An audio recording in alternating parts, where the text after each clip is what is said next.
Fala pessoal, todos bem? Sejam todos muito bem-vindos. Eu sou o William Godoy. Flamengo venceu ontem no estádio do Maracanã e é líder do Campeonato Brasileiro, tendo até um jogo a menos que o Cruzeiro.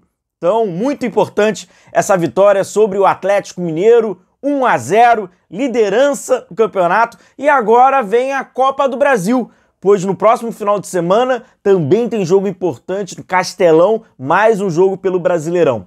Eu vou mostrar para você nesse vídeo aqui, você sabia que esse jogo do Flamengo foi o jogo quando a gente fala sobre uma organização tática do time, com maior mudança do Felipe?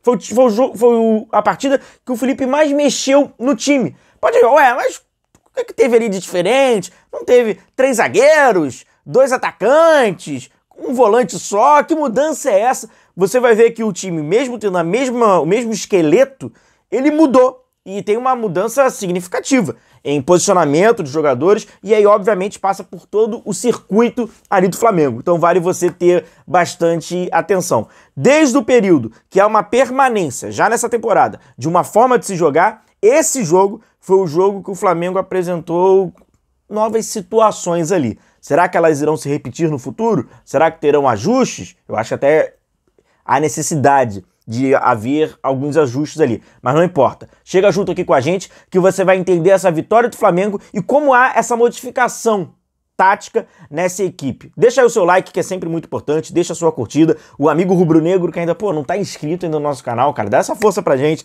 a gente tá muito próximo aí de alcançar a nossa meta de 148 mil inscritos, então falta você aí se inscrever, aperta aí o inscrever-se e muito obrigado pela curtida e por hypar, né, dar aquela moral aqui pro nosso vídeo, que é sempre muito importante. Essa vitória do Flamengo sobre o Atlético no Maracanã por 1-0, eu acho que a imagem que eu melhor posso trazer para vocês e ilustrar sobre essas modificações é essa daqui.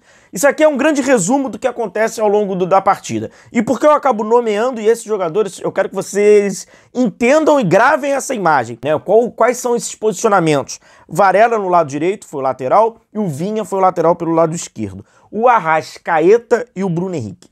Esses 4 jogadores são os 2 laterais, um meia, né? E esse atacante ou esse ponta, aí que tá, ou esse ponta, eles têm ali que parte a modificação tática do time tá ali.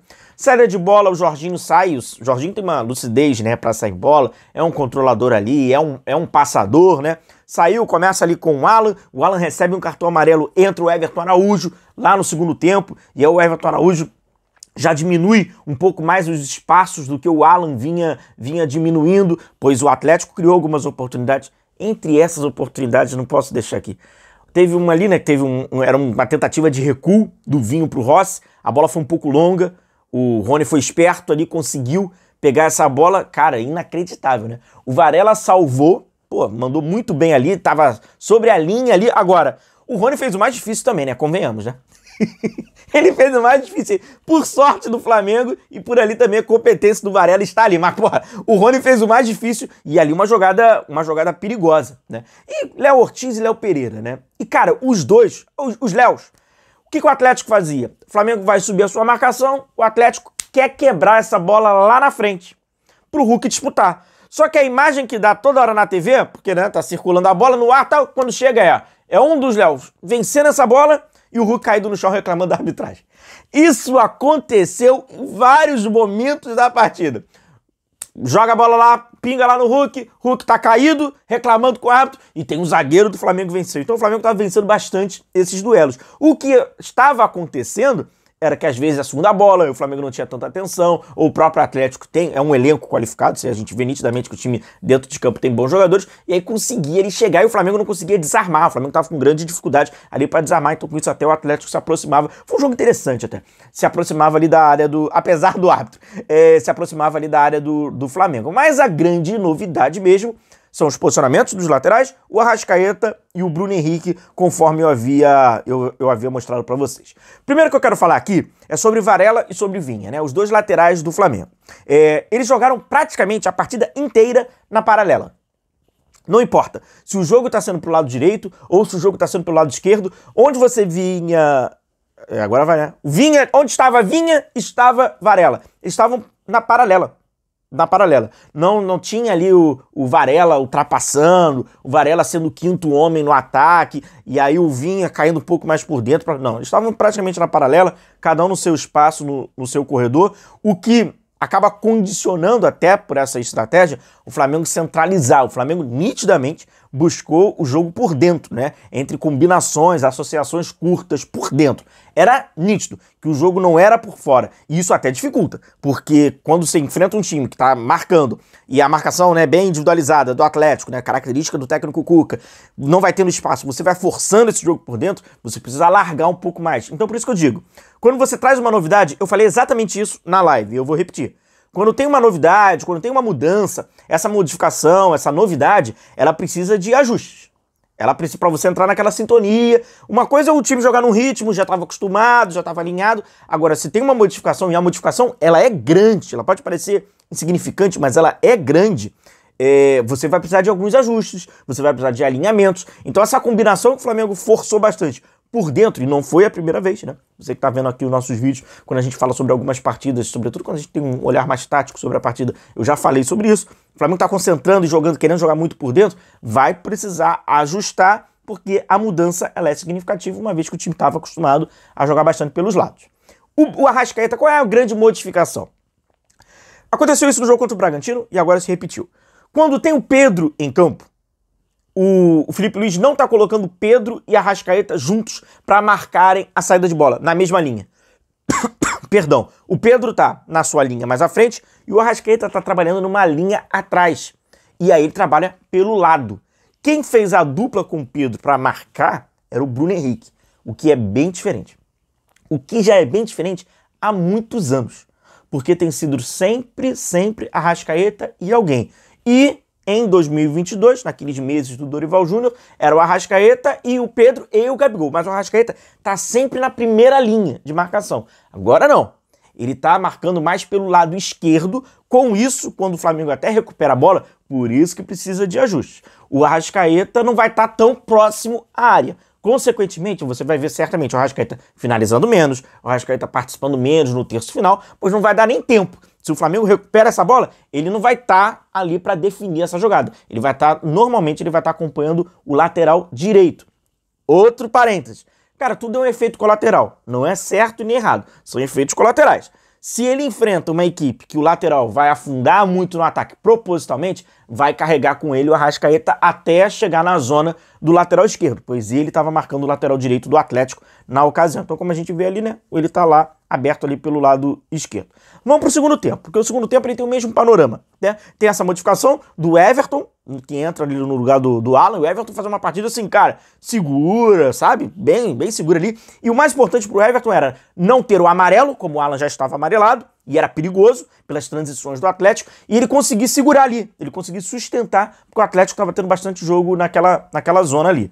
Mesma coisa, cara. O Varela tá de um lado e o Vinha tá do outro. E aí eu trago aqui até, antes da gente falar do gol do Flamengo, tem uma jogadinha ali, hein? Tá aí, é um bom vídeo, hein, cara? O que você acha? Tá afim ou não tá? Só sobre bola parada do Flamengo. Porque tem uma repetição, tem uma padronização. Aconteceu no jogo agora, no gol, né? O Léo Ortiz aproveitou, do Léo Pereira no jogo contra o Bragantino. Você que manda, irmão. Se você acha maneiro, pede aí o vídeo que a gente faz. Eu vou depois dar uma olhada nos comentários de vocês. Vamos para um mapa de calor que eu acho que acaba ilustrando isso. Mapa de calor do Varela, perfeito. Lado direito, ó, não tem tanta ultrapassagem, né? Não tem lá na próxima área, ele jogar de linha de fundo. E mapa de calor do Vinha. Olha só. Praticamente iguais. E ambos a ausência próxima à área. Porque não foram. Os dois não estavam sendo aqueles laterais, sabe? De ultrapassagem, de chegada na linha de fundo. Não tinha essa jogada. Então o mapa de calor ficou bem nítido, né? E olha só o do Arrascaeta. Ele tem muita, né, liberdade para se movimentar por dentro. O Bruno Henrique teve liberdade. O Pedro também teve bastante movimentação. Mas quando a gente tá falando, por exemplo, aqui do Arrascaeta, olha a marquinha maior lá do lado esquerdo. Tá vendo? E isso também passa muito pelo seu posicionamento quando o Flamengo não tem a bola. Olha onde é que ele tá. É bem diferente de trabalhar por dentro. O Felipe, até por essa adaptação, ele deu bastante liberdade de posicionamento dos caras, né? O Arrascaeta mesmo tinha bastante posicionamento, apesar do seu posicionamento inicial era, né, naquela região. O Bruno circulava também pra caramba, assim como o Pedro. Também circulava, era o Flamengo ali com mais mobilidade ali na frente desses jogadores. Mobilidade regional do campo, né? De espaço ali do campo. Mas E vai lá, novamente, cara, os dois ali na paralela. E quando faz ali o cruzamento, né, o Luiz Araújo, que também entrou no segundo tempo, entrou junto ali com o Wallace Yan. O Wallace Yan, que está se especializando em entrar na mente dos adversários.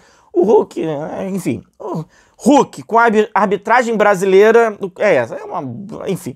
Aí o Wallace Yan também entrou junto com o Luiz Araújo novamente, né, cara, participando aí de gols do Flamengo, cobrando essa falta. E o Léo Ortiz tem uma jogada ali, ele subiu muito bem, e marcou o gol da vitória do Flamengo. Cara, eu acho que essa vitória, toda vitória é importante, né? Agora, essa vitória para essa rodada, ela é muito, mas muito importante pro Flamengo. E aquele recadinho, sabe? Vai deixando aquele recadinho, e o Flamengo é um time difícil para ser batido, e o Flamengo não vai perder ponto fácil, e o Flamengo tá fazendo dever de casa, e o Flamengo, a gente tá tropeçando e o Flamengo tá vencendo, e a gente vai disputar o Campeonato Brasileiro com o Flamengo. Aí vai chegar num ponto que esses caras vão chegar e falar assim, pera aí que eu tenho jogo quarta-feira, esse título do Brasileirão já é do Flamengo, deixa eu focar aqui no joguinho da quarta-feira, e aí o Flamengo vai abrindo vantagem, quem sabe a gente não consiga aí ser campeão com uma certa antecedência matematicamente. É possível.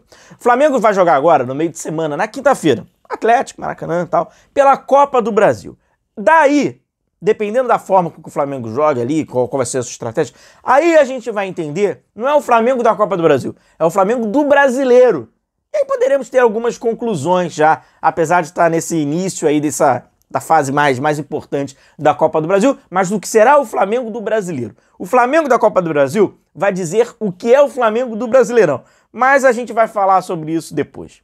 Rapaziada, eu vou encerrando o vídeo por aqui, deixa o seu like, muito importante pra gente, deixa sua curtida, usa aí o Hypar pra dar essa moral pra gente, é de graça, né, só deslizar aí a parte dos comentários, desliza, bota o Hypar, que aí o YouTube divulga mais o nosso trabalho e a gente pode alcançar a nossa comunidade 148 mil inscritos. Maneiro, né? Muito obrigado aí pela moral de todos, tamo junto, começando aí uma excelente semana. Valeu!